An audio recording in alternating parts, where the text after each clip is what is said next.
Hello. Hello, sir. Hello.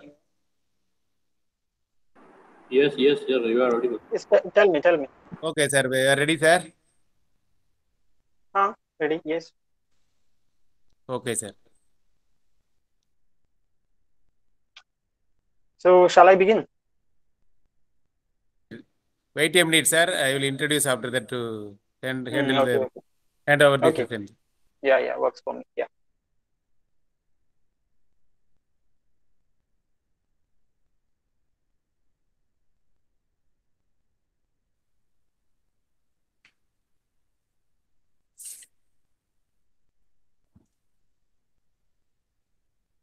Good afternoon, sir.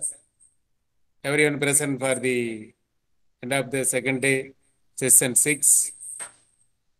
Mr.Adhil Munna, CS, co-founder and CEO at Coodot, making communication with customers via modern channels easy and scalable for business. He is at Chillipuram House, Neduvatam, Sukapuram Post, Malappuram District, Kerala, India. He has vast experience from Coodot Private Limited for the post of Chief Executive Officer from June 2018 to present 2 years and 4 months. And also the STO for generative innovation from September 2017 to October 2017. That is 2 months.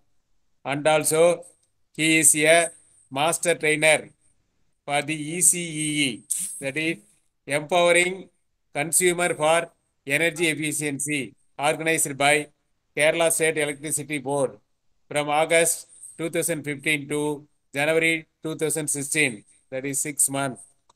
And also he is coordinated over 200 energy conservation volunteers and took survey on electricity consumption pattern of almost 11,000 consumers under Perumpatadi application electrical section. Then your education, that is the schooling is the Assess School Pattamkulam from 1998 to 2010 and higher study Answer English School Perampilavu from 2010 to 2012 and also the bachelor degree BTech Mechanical Engineering to got it 2013 to 2017. That is University of Calicut. That is Mes Kutipuram. So he is a major area utilized and also to train a master trainer for the various Kerala State Electrical Energy Board, utilized and trained the number of persons. So he is a man of deliver for the session 6. The hardware and mechanics using in 3D printers.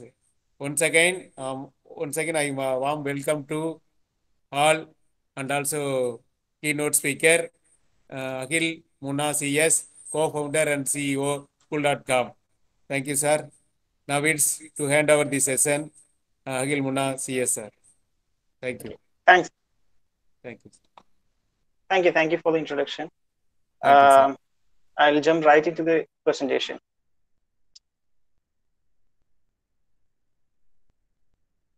It's visible, right?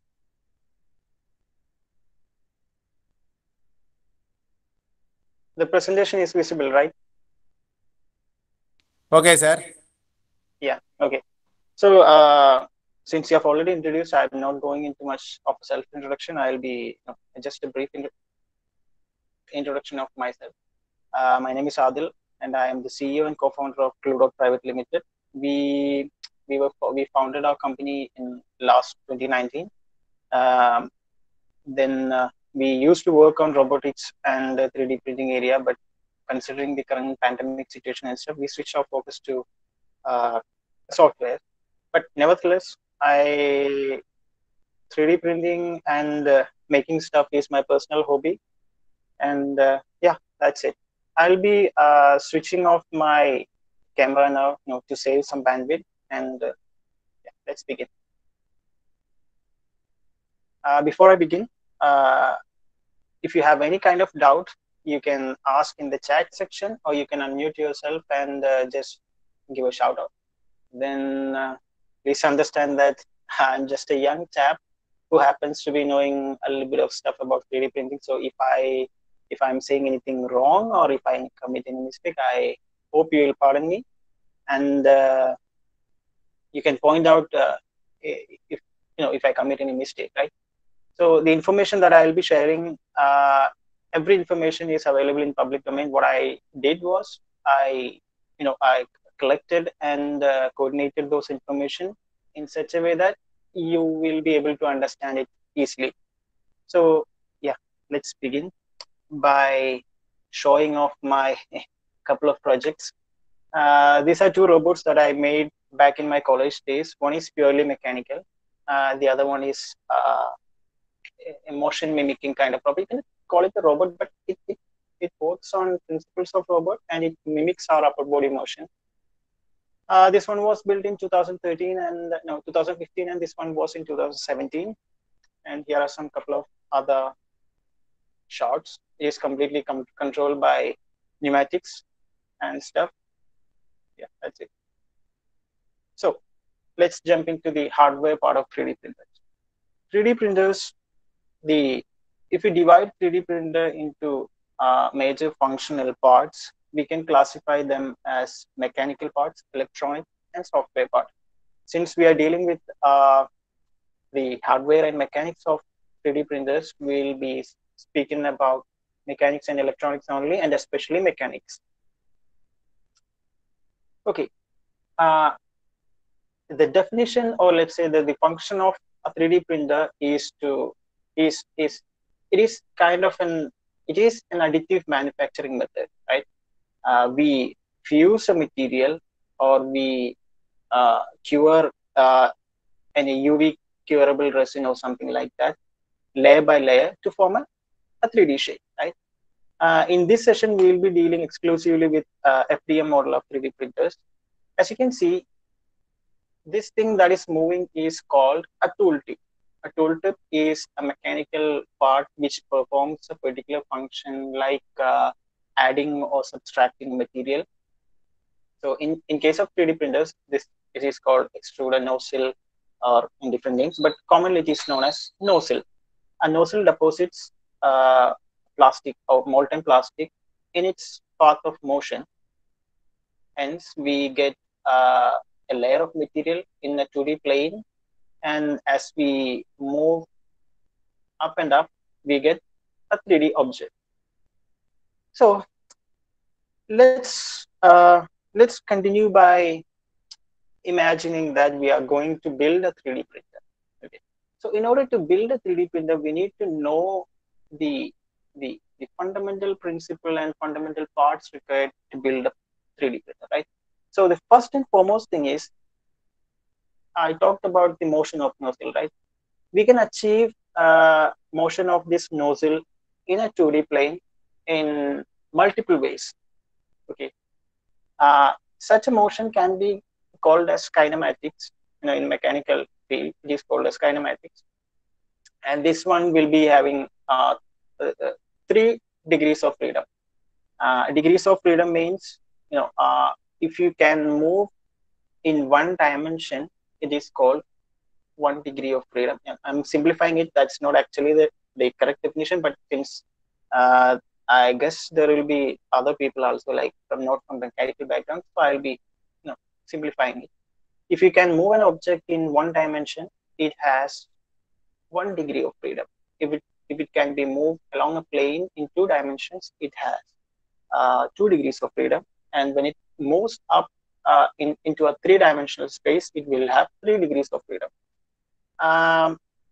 So there are mainly 4 ways of achieving a tooltip motion, or let's say the kinematics are 4 different kinds compared to when it comes to 3D printer. The first one is Cartesian, second one is delta, third one is polar, and fourth one is SCARA. All of these things are used in other robotic devices also, CNC milling machine, laser cutters, etc. Each and everything differs in the way how a tooltip is controlled. For example, in a Cartesian system, the tooltip is translated, only translation motion is translated either in X direction or Y direction independently. And when you combine those both motions in different axes, we can achieve a square motion, a circular motion, a triangle, or even any kinds of complex motion. In Cartesian system, there are two types of 3D printers, basically core XY type and moving bed. We'll be talking about it in detail after a couple of slides. The second one is delta system. In delta system, it is very complex compared to Cartesian system. Not that complex actually, I was just exaggerating, but it is comparatively more complex compared to Cartesian system. Here you can see three pillars. These can be either a smooth rod or guide rails or lead screws, anything which can take these three blocks up and down. And the tooltip or print head is connected to these three blocks using another link, rod, connector, whatever you may call it. And depending on the motion, up and down motion of these three blocks, you can control the tooltip, 2D motion of the tooltip, and also 3D motion. I'll show you a video, then you will get a clear understanding of how it works.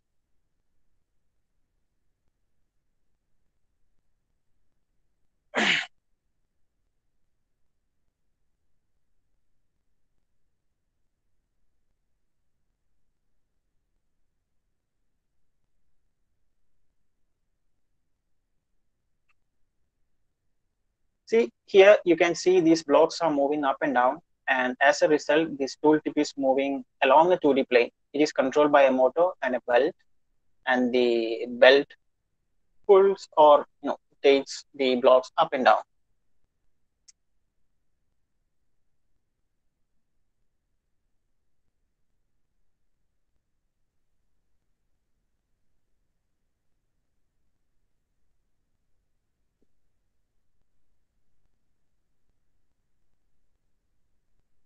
Here you can see there are 6 links. It is mainly used to constrain the motion of this particular print head in a desired plane.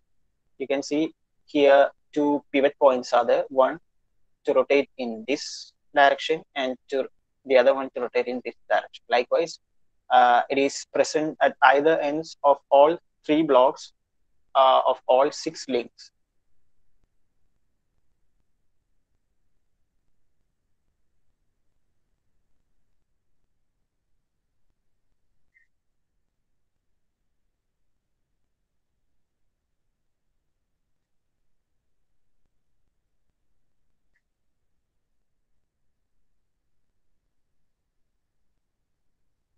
Okay, before moving on to the next slide, any questions regarding this?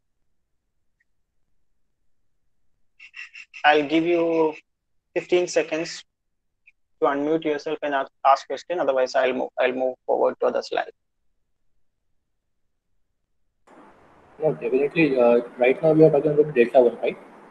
Mm-hmm. So we cannot use the dual nozzle in this one. I'm not audible. Could you repeat, or could you write it in chat? Okay, okay, I will draw it in chat. Okay, I'll answer it once I get it. Okay, I'm moving on to the next slide. I think writing it in chat will be better to save time. And the next type is polar type, where the print bed or the surface on which you print will be having a rotary motion. Yeah, of course, we can use dual extrusion, multiple extrusion types. It depends on the weight of the extruder that you're using and the kind of extrusion that extrusion method that you're using. It can be we'll talk about it more when we reach the section of multiple extrusion. Okay. Then polar type, there is a rotary bed. Then the arm moves up and down, and either the entire bed while rotating may move in this direction, or the arm may be extending or moving in this direction. Either way, you can achieve print.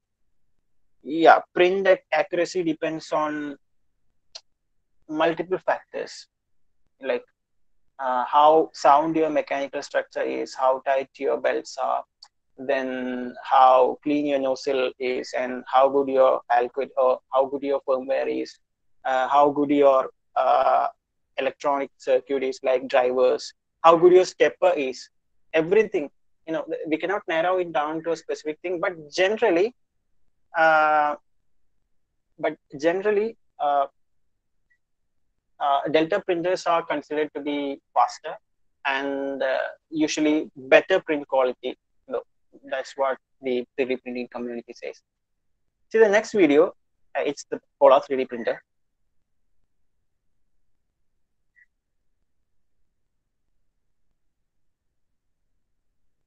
See, the bed is rotating, and the bed is also translating, like a translation motion is also there in the y direction.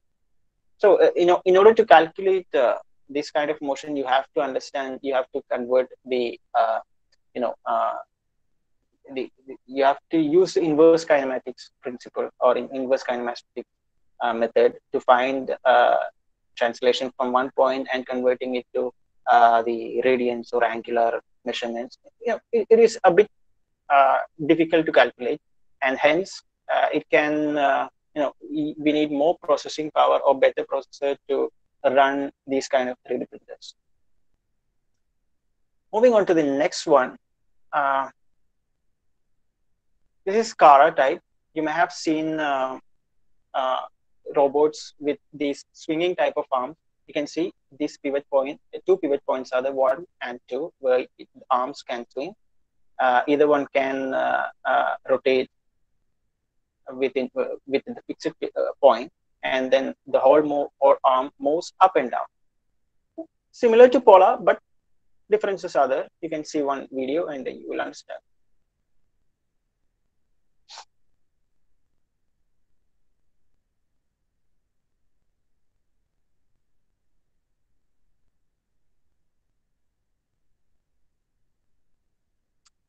Pretty much straightforward. These are mainly used for constructing big structures like potteries, say 3D printer buildings, etc. Since this is highly portable and the build volume is not constrained, all sort of things. So let's say we are going to build a 3D printer. So which kind of I'll be going with the Cartesian type manipulation of tooltip, because it has fairly simpler mechanism, and the calculations, or say the tool path calculations, are less complex, and it is compact yet has larger build volume. Let me take you back to the last slides. Here you can see the build plate is circular in Polar to circular. Then here too, it is not a rectangle, it's fairly circular, or let's say triangle, but the build volume or work envelope is circular in 2D plane. And when it comes to Cartesian, you can see it is square. This is because in a Cartesian system, the tooltip can move extreme ends in a cube, in a square, or in a squared path, right? So comparing to the build volume or work envelope, Cartesian system has an upper hand.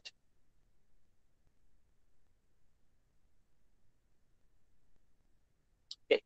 Now let's move on to different types of Cartesian 3D printers.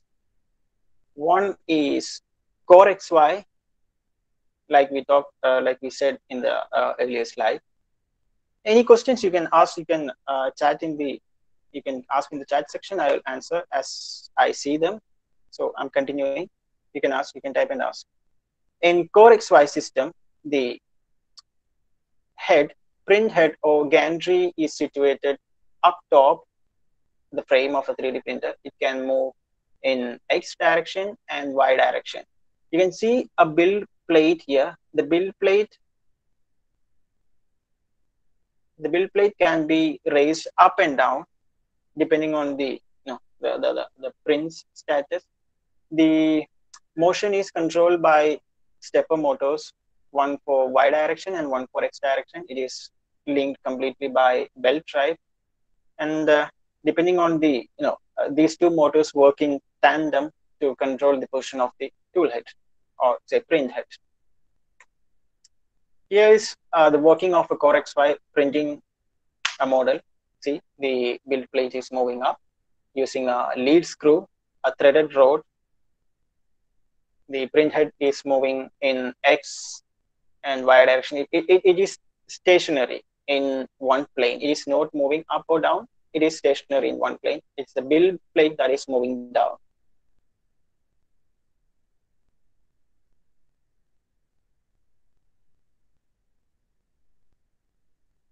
Okay, that's it. It's straightforward. Then the other type of 3D printer or Cartesian printer is moving bed type. Here, the bed, the print bed moves in Y direction or X direction, whichever that is defined by the manufacturer, and the print head moves in, translates in two directions.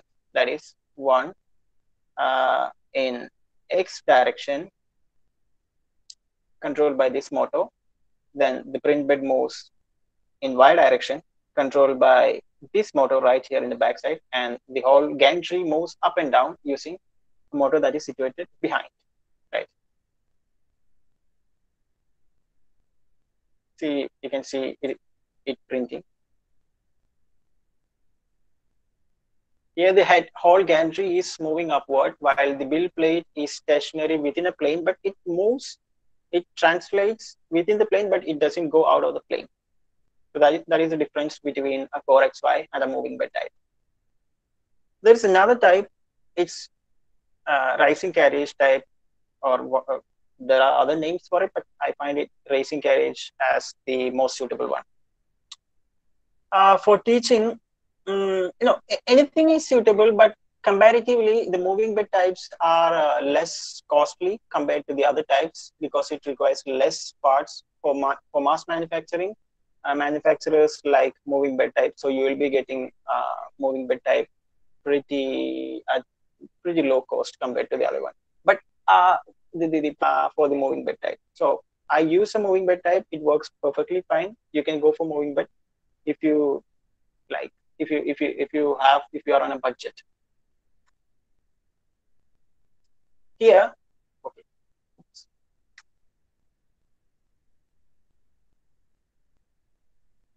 Here, the entire carriage is moving up. That is, the tool head, like we saw in Core XY, can move X in X and Y direction, and the entire gantry, or let's say carriage, moves up as it is printing. This is usually used for big printers, like large volume 3D printers. You can see they are building a house, a life-size house, part by part, and they will be joining together later on.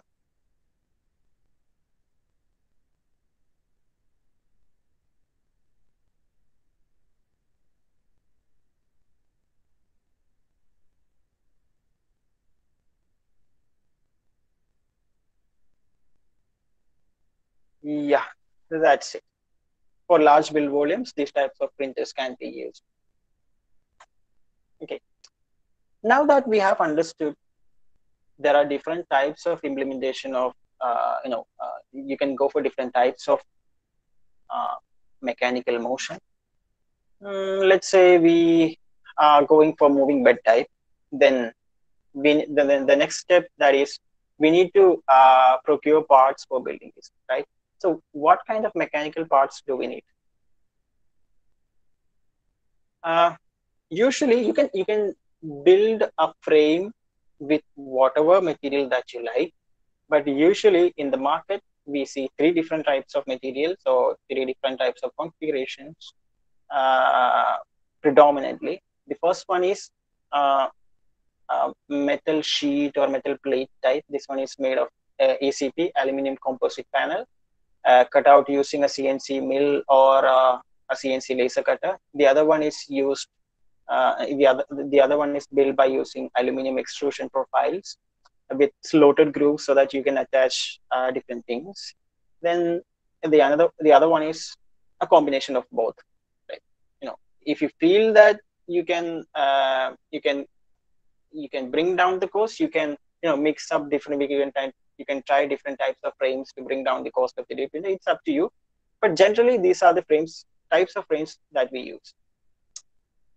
Okay, now we have a build plate or say a carriage where you can attach a build surface. Then you have mounted a frame and you can move this carriage up and down, this print head, left and right.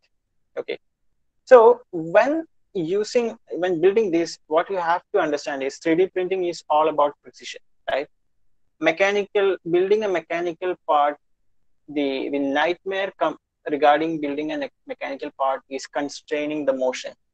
Even a small tilt, a yaw or pitch or roll of any part can result in a bad print quality.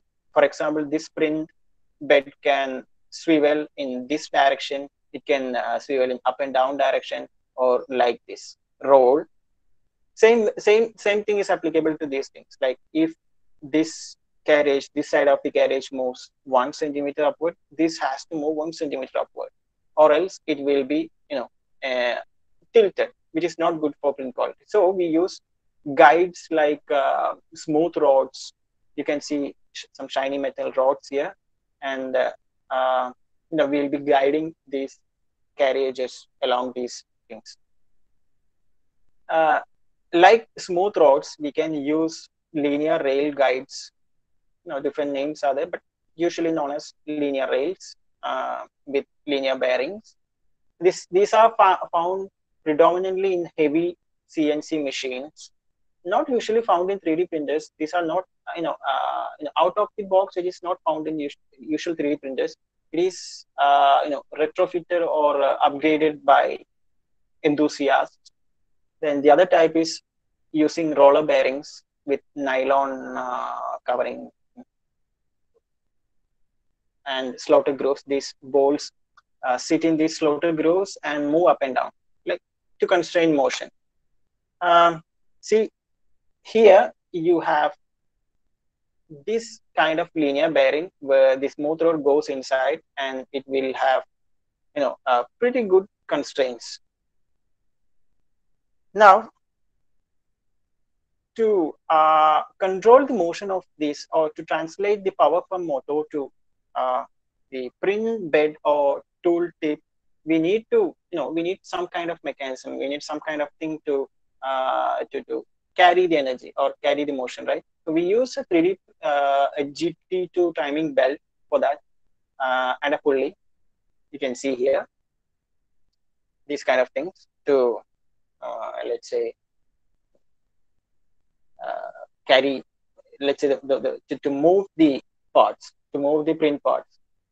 Then here, going back, you can see a threaded rod here. A threaded rod is used mainly in Z direction because it has it is kind of stiff. We cannot use a belt in Z direction because belts can stretch and it is highly susceptible to environmental factors like humidity, temperature, etc. So belt can stretch or break easily. So in Z direction, if you want good precision and good accuracy, we need to use threaded rod because they are rigid, they are precise, much more accurate, right? But there is a problem with these kind of rods. Does anyone know the term backlash? If anyone knows what is backlash, you can unmute yourself and say now. Backlash. Hello. Okay, go ahead. Hello. Okay, go ahead. Go ahead. Sir, it is the gap between the nut and the thread. Yes, exactly. Nut and the thread. Both, Yes. threads of the bolt and nut. Okay. Yes. Yes. Okay. Consider, imagine that this part is not here. Consider this thing only. This is the rod with the external thread, and this is the nut with internal thread. See this small gap here? This distance can never be greater than this gap. Otherwise, the nut won't fit into the bolt or thread. So there will be always a small gap for smooth motion. But this very thing is a problem, because the nut can move in this direction, like back and forth within this small gap, and that causes accuracy or precision issues. That is what we call backlash, right? And in case of a 3D printer, the it works in micron levels, right? 0.001, 0.01 millimeters and stuff. So any kind of such issues can alter the print quality. So that is why we are going to use something called, we will be using, or we 3D printers usually use something called an anti-backlash nut. This is anti-backlash nut, where you add one more nut and you compress them both into in either direction in such a way that the nut on the left side gets pushed onto the thread here, and the right side nut pushed onto the right and gets make contacts with this thread. So now if you see this thing, this entire contraption cannot move back and forth, right? But it still can move up and down the thread as the thread rotates or the bolt rotates, but it won't move. It won't translate. It won't have a translation motion. So that is what anti-backlash nut is used for. Right. We have built the everything needed for the carriage motion or tooltip motion, etc. Now we need something to power the motion, right? It won't move on its own.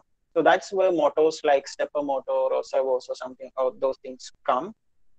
Actuators, I can safely say that 3D printers only use steppers. There may be some offbeat 3D printers out there, but generally, or let's say 99.9% of 3D printers use 3D stepper motors, because they can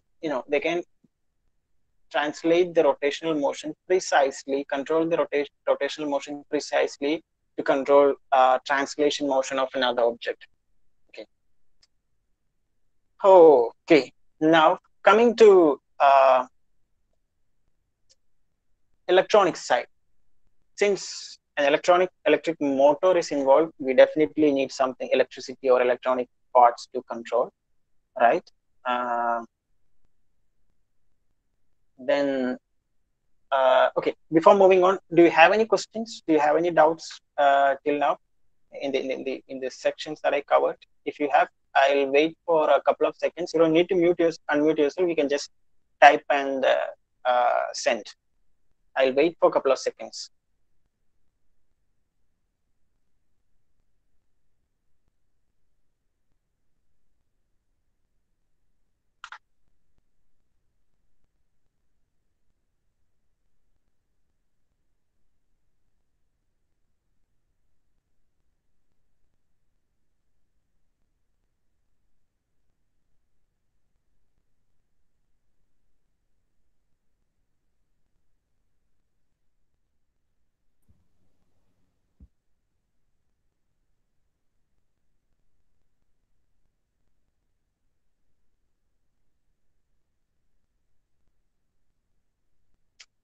Okay, I think, yeah, I'll answer if any questions come.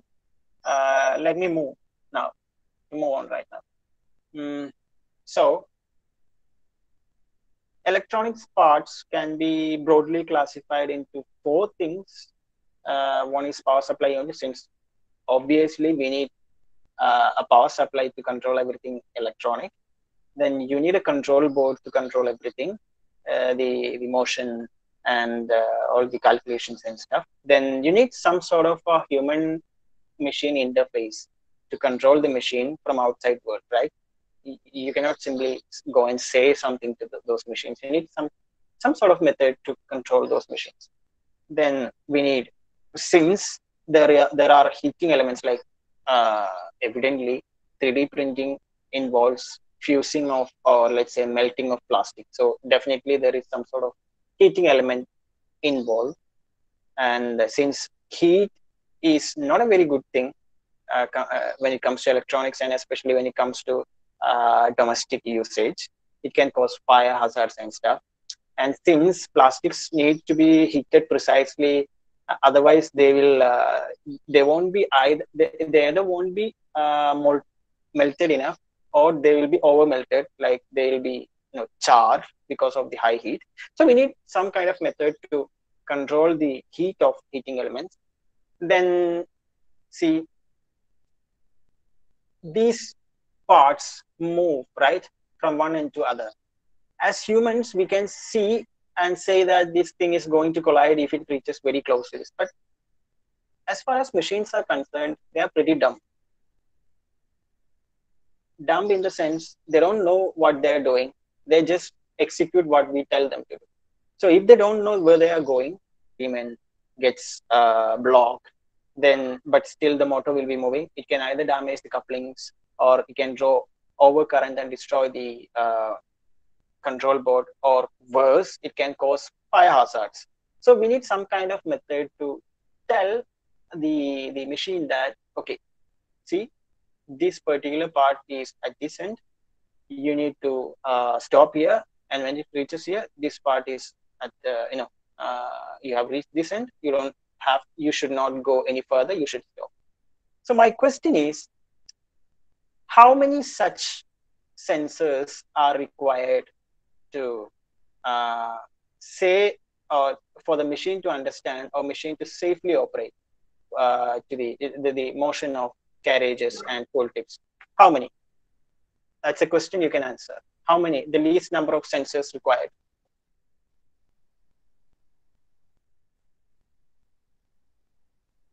You can either type in, or you can unmute yourself and say. That's a question. How many sensors are required to control the motion, or say tell the machine that you have reached the extreme and you have to stop now, to put in simple words? Come on, no one? 4, 6. No, wrong answer. 6. Not 4, not 6. It is lesser than that. We only need 3 sensors, right? One on, yeah, we don't need.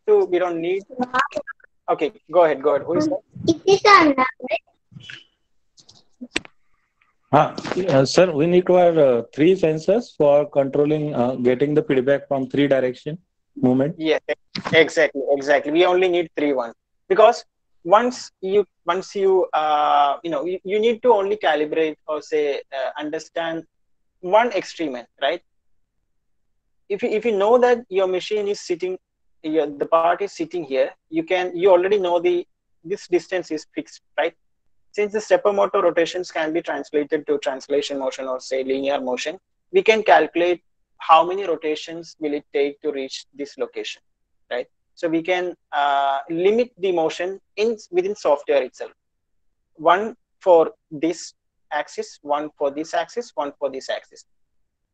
And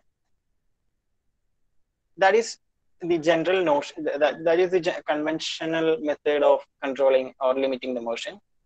There is another, let's say, a newer method where you won't need an end stop at all. An intelligent stepper drivers or circuitry can understand when the stepper motor is drawing too much current. like I said, when it hits the extreme end, it will draw too much current, and calculating or sensing that current draw a spike, the board can easily understand that it has reached one limit. But it is not widely used. It has its flaws. I was just pointing out. Okay. Here, this is a typical example of a HMI or human machine interface. It is an LCD screen with a rotary encoder to control the menu items. Then we have a controller board where an IC or a microcontroller, microprocessor, or whatever name you call it. It usually goes from 8-bit to 32-bit. 32-bit is now it has become now the standard of newer 3D printers because it can handle more calculations and stuff. 32-bit. Then here you have stepper motor drivers, one for X direction motor, one for Y direction motor, then maybe one or two for Z direction motor. Then you will have extruder motor, extruder stepper motor driver, etc.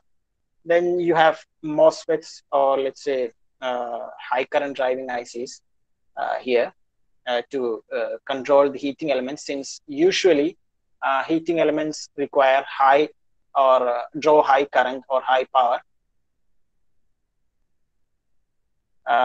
These small little teensy bit ICs cannot control or cannot handle such current. So they use other circuitry and tell them to switch and on and control and stuff. That's how it is controlled. Then you have sensors, sensor inputs here.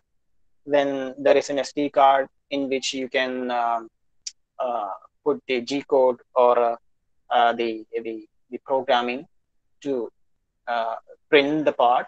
Then there is a USB to control it via a computer. Then this is the LCD control, LCD or HMI ports. Yeah, this is the end stop. This is called an end stop or extremity sensor. There are different names, but we usually call it, or in 3D printing community, the name is end stops. You have one on the X direction, one on the Z direction, and then here backside you won't be able to see it. Here you have one in the remaining direction. So what happens is that when the carriage comes and presses this button, it triggers an input in the control board, and it knows that it has reached, the carriage has reached, or the printhead has reached that extreme end. This is called a heating element, a hot end heater, different names, but it is a heater. It usually operates in the range of 12 volt to 48 volts, but 12 is the standard, but nowadays 24 volt is becoming the standard because it helps in faster heating and much safer because it draws less current and thus puts less stress on the circuitries. This one is called a thermocouple or thermistor to sense or to measure the current temperature of nozzle, printhead, bed, heated bed, etc. See, I told you we need a printing surface, right? Okay. In case of a 3D printer, we print on a printing surface. If it is a cold surface, there is high chance that the part gets warped. Warped means because of uneven cooling or uneven heat, the material gets contracted. So it detaches from the bed and bulks upward, or buckles upward. So to mitigate that problem, we are providing a heater element under the heated bed. You can see, I don't know if you can see because of the compression, that the image won't be clear in your side, but you can follow my cursor. This is the heating element wires going on. under the heated bed. So it evenly heats the entire build plate so that this thing does not happen while printing. Okay. One of the most important part of a 3D printer is its hot end, generally called as hot end, or you can say extruder, different names, but it is generally called as hot end.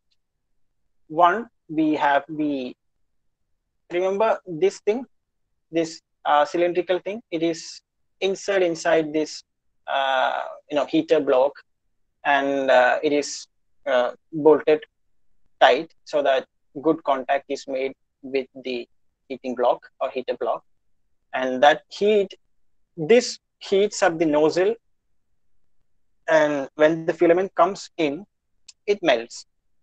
But the problem with heating a metal part is that heat can propagate upward, right? Or in any direction it likes. So if the heat cannot be contained within this area, a lot of energy will be wasted and other parts will get heated up and destroyed, right? Any questions? I heard someone unmuting themselves. Shall I continue? Okay. So if the heat is not controlled, filament will start melting at this before it reaches the nozzle or the extreme end of the hot end. So that can cause clogging issues. The molten plastic will move upward instead of downward while a pressure is provided. So this area or this neck portion or throat portion is called as heat break area. Different names are there, but let's call them heat break area, where the heat transfer from this element or this portion to this portion can be minimized. And on top of that, we have heat sinks, so many fins, and there is a fan to cool down this area so that this area remains colder, say like 30 or 40 or maybe 50 degrees max, 60 degrees max. It won't go above that, but this portion will be anywhere between 180 to 300 or 275 degrees Celsius. Then we have a Teflon liner or PTFE tubing to guide the filament correctly into this area, right? So that's all about the hot end. This particular model is called E3D V6. There are different types of material, but generally this is the working principle of the hot end. All right, let me go back to, okay.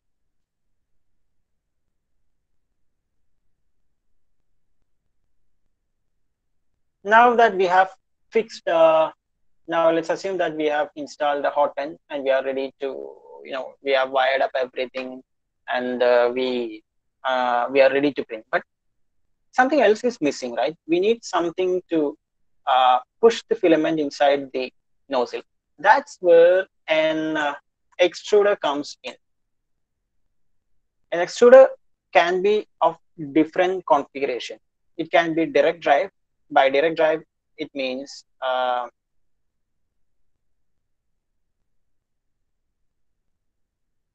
direct drive means, as shown in the figure, and a motor will be present very near to the hot end and it will be pushing the filament downwards. But the inherent issue with this kind of design is that since this, any moving object will have inertia, with higher mass, higher inertia. And that means you cannot accelerate faster and you cannot decelerate faster. And that puts so much stress on mechanical parts. The belt may break, the stepper motors may skip steps, etc., etc. But this is, there is a fair share for these kind of extruders. These are generally, better quality prints are obtained from these kind of printers, but you cannot go faster. That's where a bowl and tube type of extruder comes in, where a motor will be present somewhere in the remote location. It won't be present on the moving carriage. Only the nozzle will be there. Through a tubing, just like how an accelerator cable or brake cable works, this filament will be pushed by the motor, and that way the weight of the motor won't be on the moving carriage. Let's see how it works. See, the motor spins. See, it spins, and you have to notice this portion too. As it spins, the filament is pushed inward. The tubing, see the tubing, it is just like how the tubing of an accelerator cable works, and this is like the steel cable that runs inside those accelerator outer cable, outer covering, right? That's Bowden tube for you. And the another thing is that this kind of Bowden tube kind of things cannot be used to print flexible material. Just imagine you have a rubber band. You can stretch it, but you cannot compress it, right? It buckles and not deforms actually. It does not compress like we intend. It will be all over the place. It can be stretched, but it cannot be compressed. Since the filament has to be pushed, flexible materials like rubber and stuff cannot be printed because enough pressure cannot be applied in the nozzle. How all pushing will be, the pushing motion will be used to compress this the filament, and it will not result in outward or the squeezing or oozing out of material. So let's say if we intend to move the filament by 1 centimeter, if we are using Bowden tube, it may not be moving at all, or it may be moving like 0.5 centimeter outward, or resulting motion will be that. So that means printing inaccuracy. That's where direct drive can be used, but another type is remote direct drive. I hope you all know the working of odometer, right? An odometer works by translating or taking the rotational motion from your front wheels or of your vehicles to a meter device. It is usually done by, I'll show you a video. See, this is the cable, just like an accelerator cable. Here, you can see the motor mounted, and here it goes. And as you can see that filament is fed in separately. See, okay. This is the steel cable, torsionally rigid steel cable that is pushed or put inside a tubing, and see, the filament is fed in separately.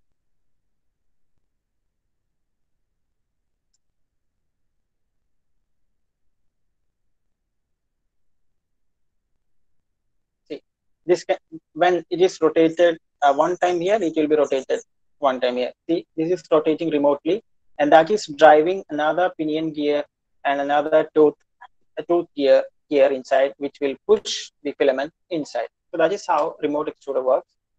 Part cooling. Now we have installed an extruder, then we started printing, but the print comes out like this. If it comes out like this, it means one thing, that your part is not being cooled. Since the plastic is melted and put layer by layer, there won't be enough time for the plastic to cool down and be rigid. Hence, when the next layer comes in, because of weight of that layer or because of the squishing action of the nozzle, that layer goes or buckles downwards. That results in very bad print. So we need some kind of method to cool down the part, right? So that we can get a print like this. I'll show you video. This is what happens when you don't have cool part cooling. The see, the printed material hangs down and ultimately stretches and breaks. So see, this is what is usually found in stock 3D printers. A stream of air is blown towards the nozzle end. But this is not actually an efficient method. Instead, we need to have airflow directed right to the tip of the nozzle. That is why we need something, some sort of ducted system where air can be blown towards the nozzle.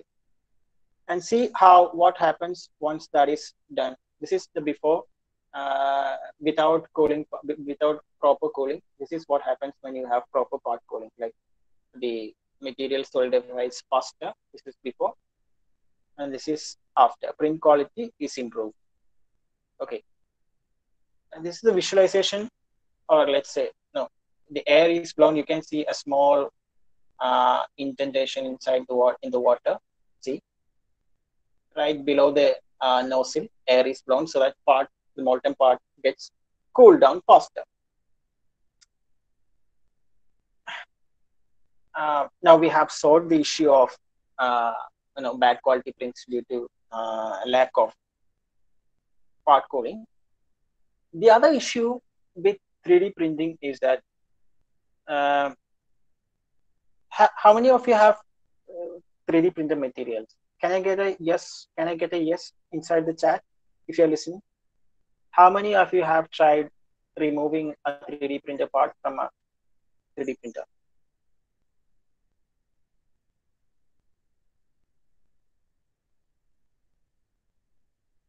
Yes, Sarfraz Qadri. Then anyone else? Anyone else tried removing a 3D printed material from the bed?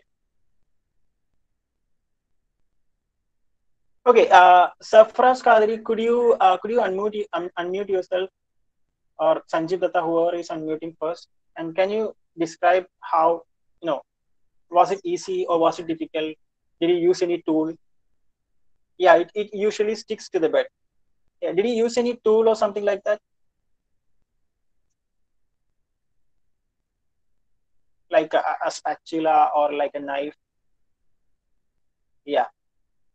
It is advised to use a tool, because if you are trying to, fight with the chisel like tool, right? If you are fighting with the bed and trying to remove it by force, the bed may get damaged. It will put unwanted stress on mechanical parts. Hence, you need to use some tool like a chisel or a spatula or a knife, like a pastry knife or something like that. Okay, we use powder, but that can usually result in poor layer adhesion. It works for someone, but it generally doesn't work, in my opinion. So the point is, it is a nightmare to take the 3D printer part out of the bed with your calibration becomes off. Is it possible to crack or remove layer a product? Yes, that is one problem. Another problem, if you are struggling with the material, there will be layer separation, and sharp edges can damage bed surface. So the usual or the conventional method of removing material does not work very well. That is why we need some sort of removable material. A glass material, a glass bed can be removed and allowed to cool down. And since plastic and glass cools down differently, or stretches in different rate, it usually helps in easier separation. But it is not a good method. It does not work always, and it is not easy to handle. You have to put in the glass, screw everything up. It's just a tedious process. That's where magnetic sheets and spring steel sheets come in. This is an example of a magnetic sheet. See, the entire bed, the sheet can be used, and the sheet can be flexed, and the printed material detaches from the bed. Another example. See, you can see the problem right here. Sometimes removing this material is not so easy, because the sheet is flexible and it can cause creasing, right? See, it is broken, damaged. It's a rough, but usually if it is not a good quality print, it gets damaged. That's where something like a spring steel metallic sheet comes in. Like the name suggests, these kind of steels are used to make springs because it has good flexibility and good recoil, or whatever that is called.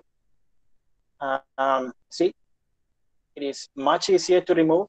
Just flexing the sheet in 4 directions can easily detach the material.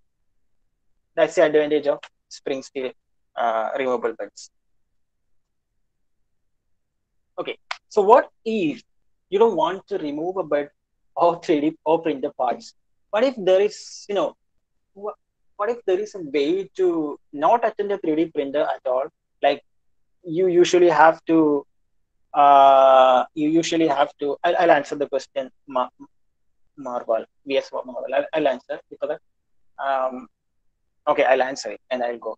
The spring steel on the conventional or the stock bed, you attach a magnetic surface first, a magnetic sheet by applying glue and stuff first, and that acts as a primary layer. It is magnetic, and spring steel is magnetic, and when the steel that plate is put on that the bed, it sticks on and remains there. And once the print is over, you just take the that bed, or let's say that sheet, up and just flex from different directions, like you flex a paper or a sheet, and that helps in easier removal of printer material. Okay, so what if you don't want to remove what if you don't want to remove a bed, or you don't want to attend the 3D printing process time to time? There is a way. It is called conveyor belt 3D printer, or simply belt printer or conveyor printer, where the bed is continuously moving. This is essentially, or this is, the Y direction is infinite. You can print as long as you want. The material can be, or the part can be as long as you want. One big difference is that you can see in all of the 3D printers, the nozzle, the motion plane of the nozzle is parallel to the build plate, but in this case, this is 45 degrees to the build plate.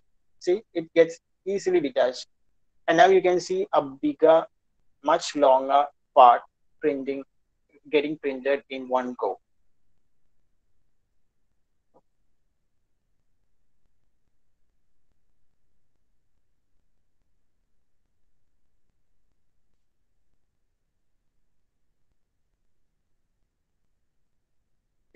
So what you need is a comparatively heat-resistant rubber type of material, flexible material, and it is. I hope you have all seen conveyors in airports and stuff, right? At least, at the very least, you might have seen in X-ray scanners or in the security section, right? Yeah, that sort of thing is used here, and there will be a heating element below it to for the purpose. Then this will be moving. This motion will be controlled by a motor, and this belt will be continuously moving. And once the material reaches this edge, the contact between the belt and the printer materials becomes non-existent, I must say, and it gets removed. The other issue with the 3D printer while building is you cannot always guarantee the level of the bed. The printing bed is level with the motion plane of nozzle. When I say motion plane, imagine the nozzle or tip of the nozzle or extruder nozzle moving in square path, right? And if you consider that square path as a plane, and if you put it against or compare it against the bed, the plane of the bed, it has to be parallel. Okay, let me turn on my camera and I'll show you. You can see, you can look here. The nozzle plane, suppose the nozzle is moving in this plane, and it is this plane represented by this plane. That plane has to be exactly parallel to the build plate plane. Suppose if it is tilted this way, you will not be able to print correctly. Sometimes it will be printing in air, and sometimes it will be hitting against the build plate. So you have to properly level. A bed for getting good quality print. See this thing. This is a print example print where you can see that see, this one is too high. The nozzle is too high from the build plate. This one is perfect, and this one is too low. See, it has squished too much and deposited very less material. It has deposited material, but there are gaps in between. The other thing is, again, see, the the bed may not be always tilted in, in single dimension. It may be warped like this, like it may be going like a wave or depressions and indentations, etc. That's what you can see here, right?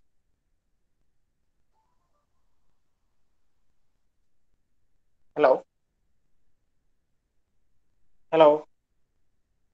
Am I audible? Can You you? are, you are audible. Okay, okay. So see here it was okay, but as it moves to this side, it becomes problematic. It may be due to an indentation at this place, or it may be due to a dent, or let's say, or a hump in this place. So we need something to counteract, or something to Something you do. hello.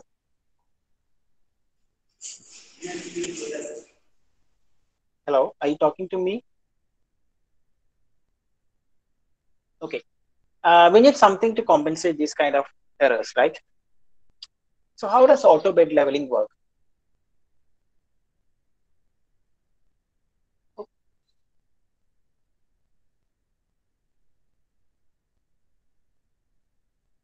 See, if the bed is tilted like this, it won't be completely touching the build plate, or it may be hitting against the build plate. Anyways, the print won't be good, right? So you have to see by how much the build plate is tilted by probing and sensing the distance between the nozzle and the bed, and you can compensate that in the software or in the calculation. As you can see, he is putting a augmenting or simulating an uneven bed. See, using a sensor, it is probing different places and seeing the height difference. Okay, now when prints, you have to notice this portion, right? You should see this portion. When it comes, I'll pause.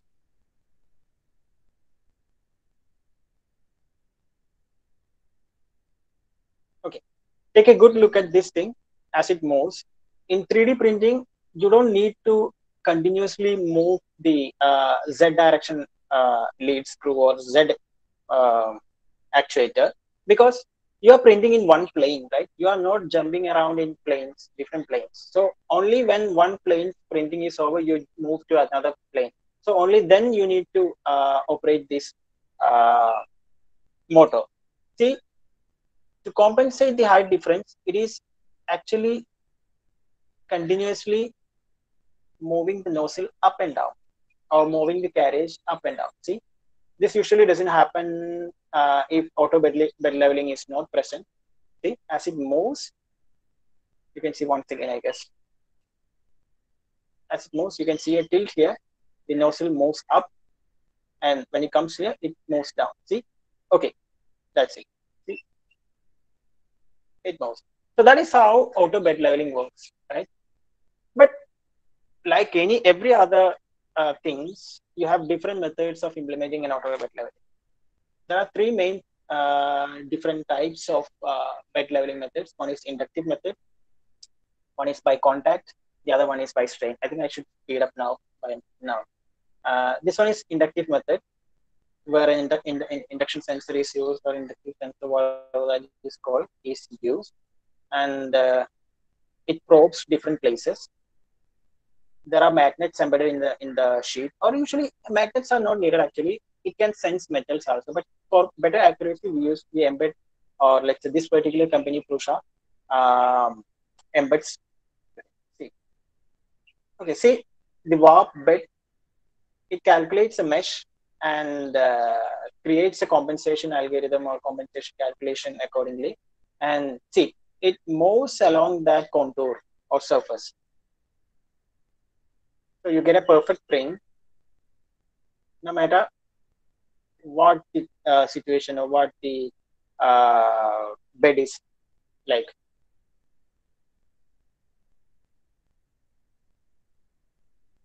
Okay. Not only the height from the, or say height difference from the nozzle and the plane, you can also experience problems in squaredness, which you can see by now. Okay, it is actually sensing the magnets, like moving back and forth and seeing where the magnet is, where they're getting higher reading. So that way, you can calculate 9 points and see if the bed is rotated. So why is that a problem? Which you can see now. This is actually a perfect 3D printer, correctly assembled, versus one that has a rotated bed or assembly. So when you print, this one gives a good squared 3D part, but this one, as you can see, it is skewed. You can say it is not good. We wanted a square part, but we got a parallelogram or something like that. So what it does is it senses these points and moves continuously the x and y according to the calculated points and gets a perfect squared print.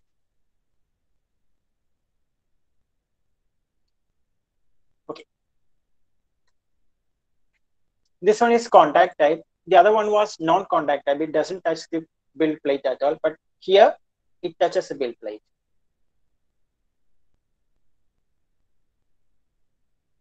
Like it probes different points and see.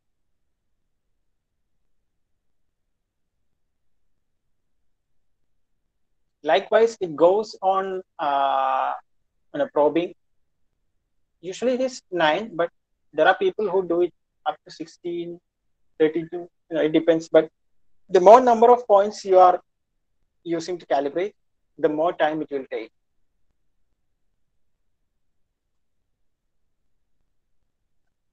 This is the kind of sensor that we just saw, which is used in last video. It has a metallic probe with a magnetic tip.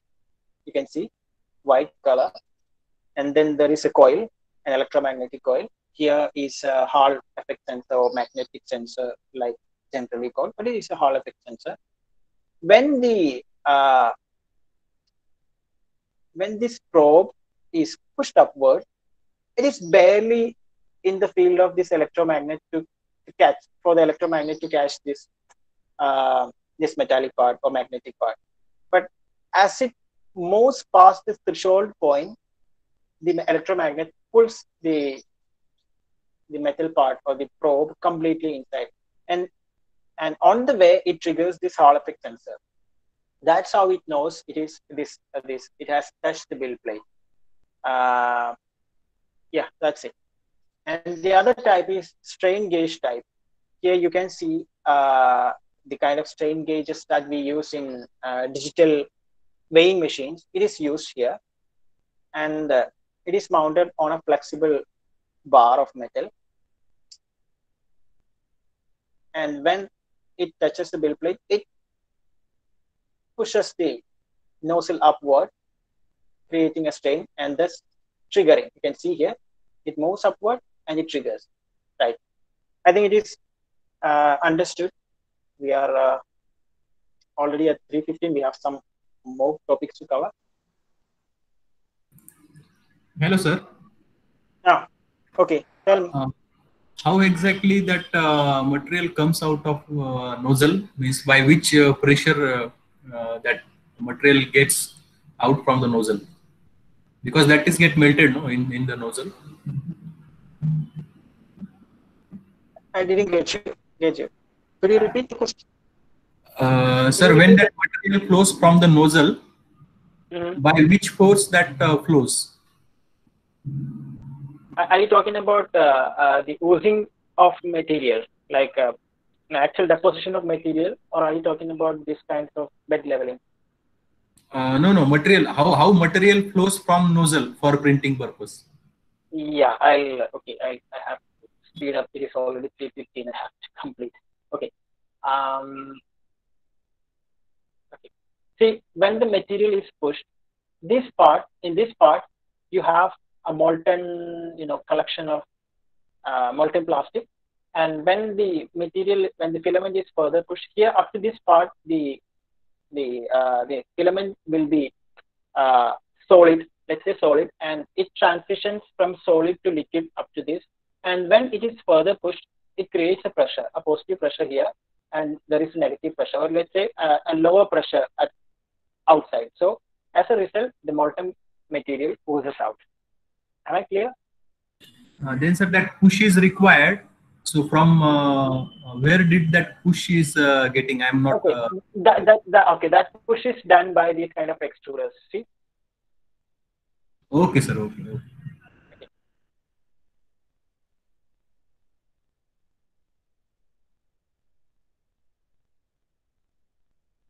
Okay. Now we are past the build plate and stuff. Now we need to know. There are some of you might have come across running out of. Yeah, exactly. It works like a glue gun. Somewhat similar. We may run out of filaments, and the printer may not be knowing, and the tool will be moving as it is told to move, but nothing will be printed. That's where something like a filament runout sensor is used. Here you can see a push switch or a switch is used, and when the filament, okay, it was supposed to be a FDP somewhat.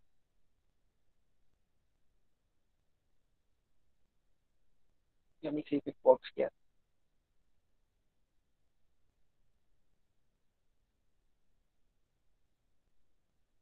I'll show you in the end. It's not working. It was supposed to be a GIF showing how it works. Okay. Then there is power loss recovery, where it's not necessarily a hardware thing. It has so much to do with the software thing. But just to know, when the power is Hello. This type, it can be a combination of a magnet and an inductive sensor. There are different types. Okay. There are different types. This is a limit switch type. Like when the filament, when the filament runs out, the switch goes or sits, retracts its formal position, and that triggers the circuit. I'll show you a GIF. You'll understand. I'll show you this afterwards. Power loss recovery. When midway, when the power is lost, if let's say 24-hour to 48-hour print, at the mark of 47 hours, if your print is, if the power is lost, that entire print will be destroyed or it cannot be completed. That's where power loss recovery comes. It takes up from where it was stored by recording the state of the current printing time and position into its own memory or to an external memory in a periodic fashion, and it checks against the completion status. That's how power loss recovery works. Then multi-material printing. See, till now we were speaking about single material printing, and when we need to print more materials, okay, we need to either add multiple nozzles or use single nozzle and push multiple materials through the nozzle alternately. Here is how a multi-nozzle, multiple nozzle multi-material printing works. See?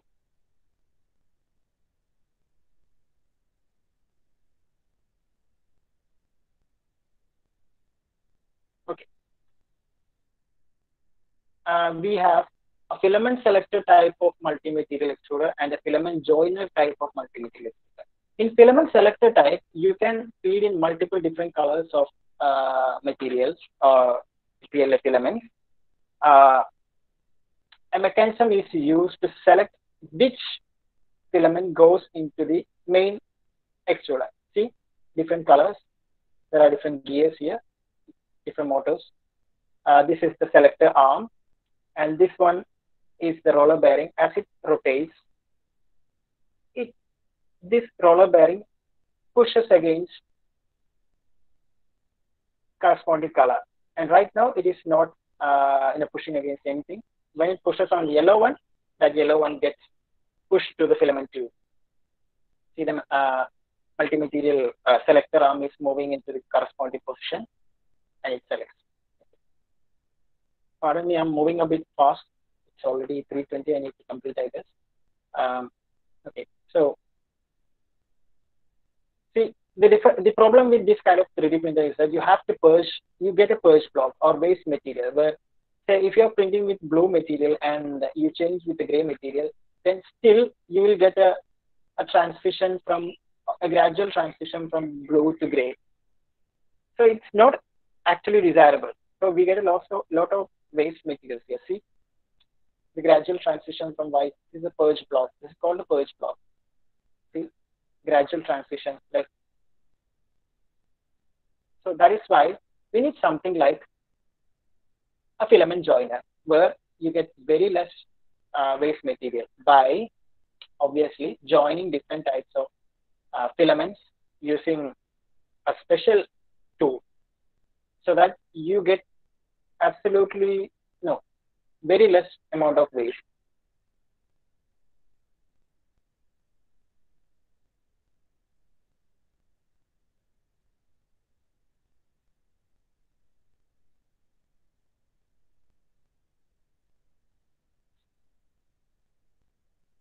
Okay, see right here, you can see blue and gray filaments are joined. There is a cartridge here, a heating element, where these two different filaments will be put together, heated, and fused. And hence, you can get, what is that?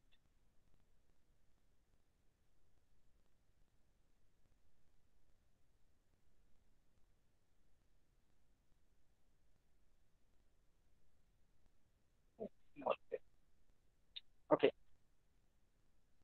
So we can use different nozzles without any mechanisms by pushing different filaments to different nozzles, or you can use same filament, same nozzle, and push different materials by using a selector or something like that. Or other method is using tool changer, where you can use different hot ends or different milling things and stuff by rotating them or using a suitable mechanism to change them. You can select different type of materials faster without any wastage. See, this is a kind of tool changer with rotary turret head where you get multi-material 3D printing. See the turret changing and switching here. Right there, if you see, you can see different milling heads. Like see here, this one, that is a ball head tool tip. It rotates, prints. That's not the most catchy part. You can also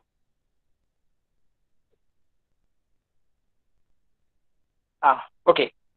This is actually an additive manufacturing plus a subtractive manufacturing. So to compensate the subtraction that we are going to do, we will be putting some extra material along the contours so that it will not actually affect the strength.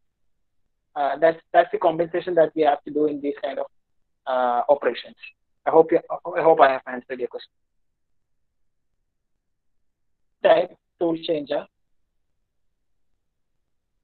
where several tool heads are parked in stationary position. These are different types of tool heads. This is the latching mechanism where you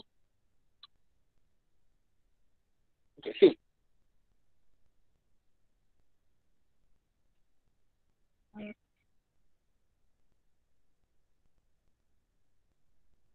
I think I have missed that part.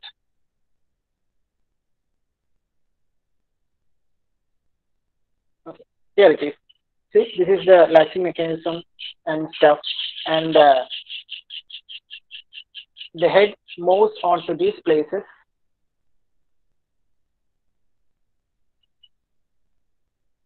It moves on to that place, latches on, then brings the tool head. And likewise, it can, you can add as many tool heads as you like within the profile. See, okay, there it is. It catches that, latches onto it, brings here, and then when the need is over, it parks it again. What is the time? Oh, 3:25. There are other types of 3D printer with more than 3 degrees of freedom. I'll show you some videos. See, it is not actually printing in a 2D plane. It is printing in a 3-dimensional plane. Here, see, there is a closer look. By using this kind of method, we can eliminate need for support materials and stuff. We can build even more complex parts, but the calculation and processing required, pre-processing required, or let's say post-processing after slicing, after 3D modeling, it is quite immense.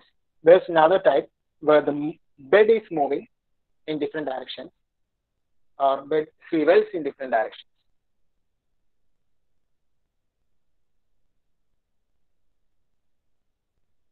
See, in conventional 3D printing method, you will need to put support material below this.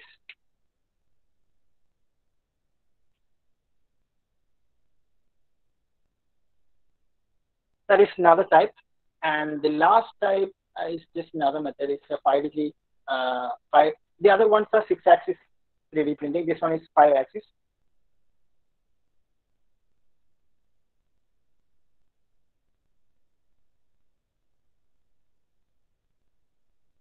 Sorry for skipping these things. I think it's already time. Okay, that's it. And before that, I think I'll show you one more photo or the filament runoff sensor. Wait for me.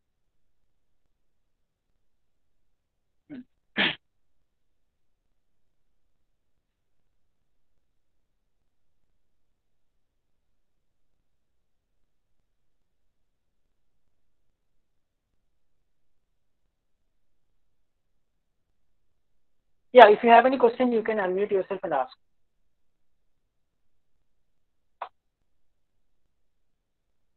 I don't have a 3D printing facility. We are right now into software and stuff. So I think internship, our internship won't be, helpful for you.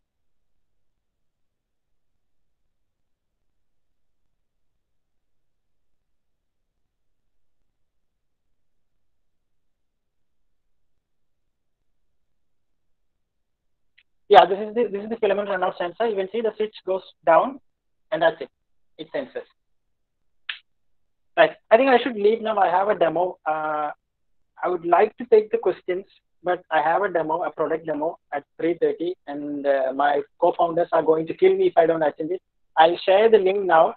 Please, I have provided my link. I mean the LinkedIn profile link to it in the feedback form. You can send me a connection request. We can chat from there. Okay. Please give feedback, and if you would like to invite me for a presentation in your institution, I'm welcome to that. You can just ping me. I'll ping you back. Right. So the host, can I leave now?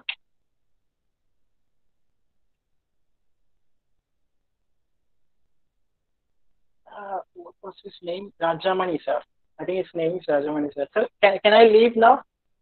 I'll take your questions. You can ask. You can ask in the feedback form, and or you can chat me on LinkedIn. I will answer your questions if you have any doubts. Please use that Google Forms link and send your feedbacks, please. Okay. Who is the host? Can I speak to Mr. Is the host present?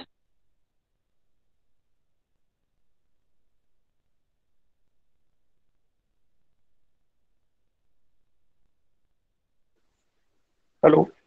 Okay. So can I leave now? I have got a product demo. I absolutely need to attend that product demo. So can I leave? Is there anything else that I need to do? Sir, one query is there. Uh, Hello. okay, Sir, go ahead. hello. Go ahead. Yeah. Sir, yesterday in one presentation, one speaker one speaker told that the platform of the 3D machine is inclined to some degrees when we will go for a more high products. That he told that was because of the screws we are using for up and down Yeah. motion. Finally, Yes, exactly. Lead screws are very costly because it's very hard to manufacture them. The kind of precision that is required is what drives the cost upwards.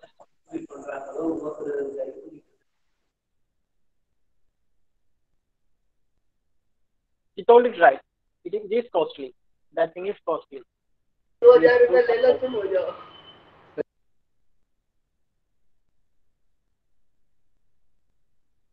Any more questions?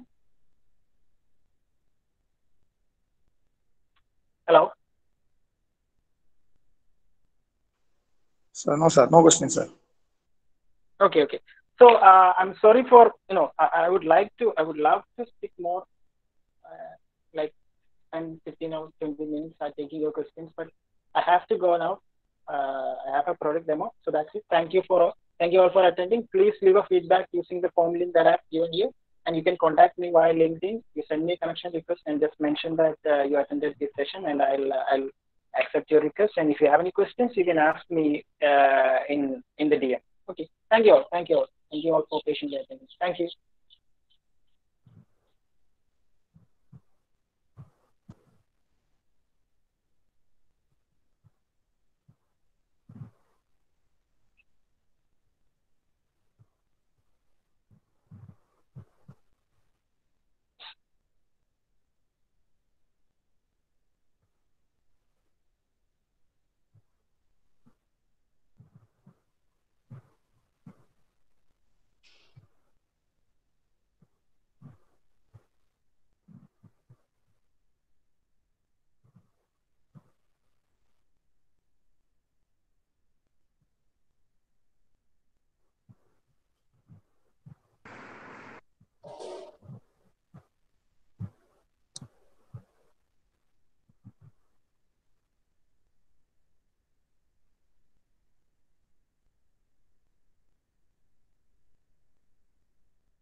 Sir audio கரெக்டாக இருக்குங்களா? Audio Yeah, no problem, sir. Okay sir. Can we leave now, sir? Hello. Can we leave now, sir?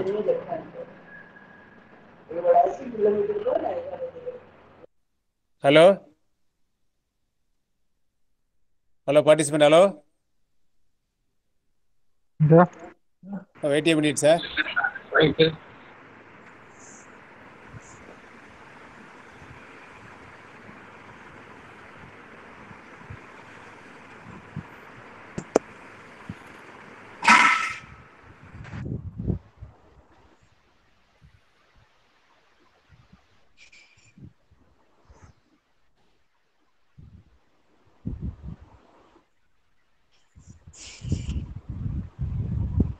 He is lying on the bed and delivering.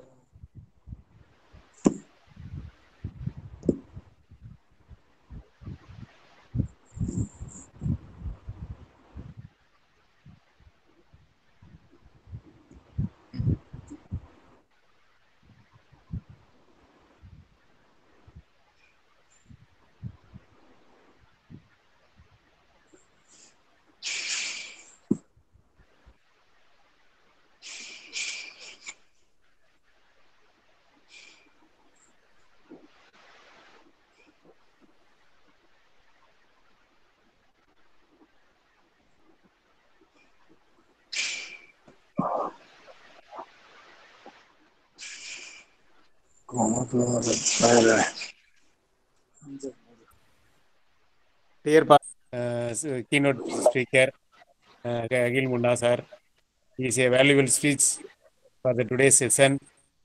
And also the participant, if you fill up the feedback form to submit our group to make attendance and other things. So all the participants should attend for all the sessions compulsory to make attendance. That is important. So all the participants to open the video, the unmute video.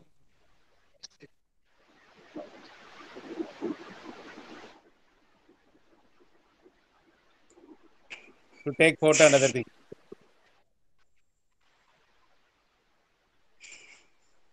Unmute it, sir.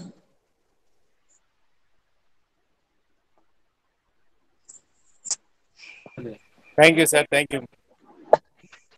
Yes, sir.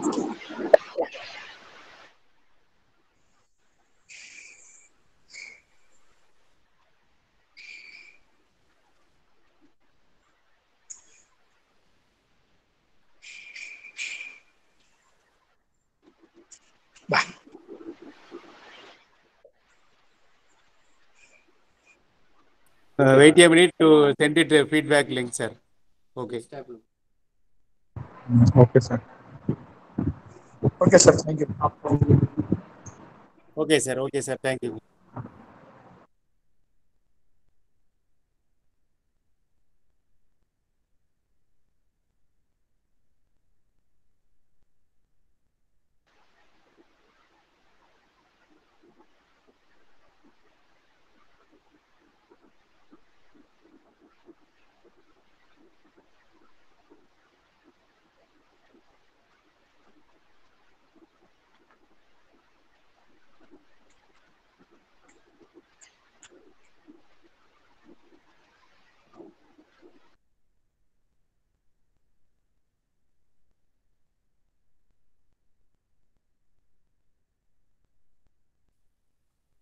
Now it's a session closed, sir. Tomorrow start session 10 o'clock. So all the participants should attend the program. The Thank you. feedback link is not Sure, sir. Sir. feedback Anything, link. sir? Feedback link. So now it's to send the feedback link, sir. Okay, sir. Thank you, sir. Thank you, sir. Already send it WhatsApp group, sir. Okay, fine. Thank you. 1 second to post it in this, sir. No problem. Okay, fine. WhatsApp. Okay, sir. Sir, Mani, sir. Sir, Google form fill பண்ணி அனுப்புனா போதும் sir. அதை photo எடுத்து வாட்ஸ்அப்ல போடணுமா sir? Screenshot எடுத்து. இல்ல நீங்க அந்த லிங்க் வந்து நீங்க அனுப்பிச்சிட்டீங்கன்னா போதும், எங்களுக்கு இங்க வந்து ஸ்டோர் ஆகிங்க. அந்த ஓகே லிங்க்ல சார். எழுதி நீங்க ஓகே சப்மிட் சார். பண்ணிட்டீங்க. ஆல்ரெடி ஃபில் பண்ணியாச்சுங்க சார். ஃபில் பண்ணியாச்சு. ஃபில் பண்ணி சப்மிட் இப்போ பண்ணிட்டீங்க. இங்க வந்து நீங்க தனியா எடுத்து இங்க வாட்ஸ்அப் குரூப்ல அனுப்ப தேவையில்லைங்க. சரிங்க சார். ஓகேங்க sir. Thank you sir. Okay sir.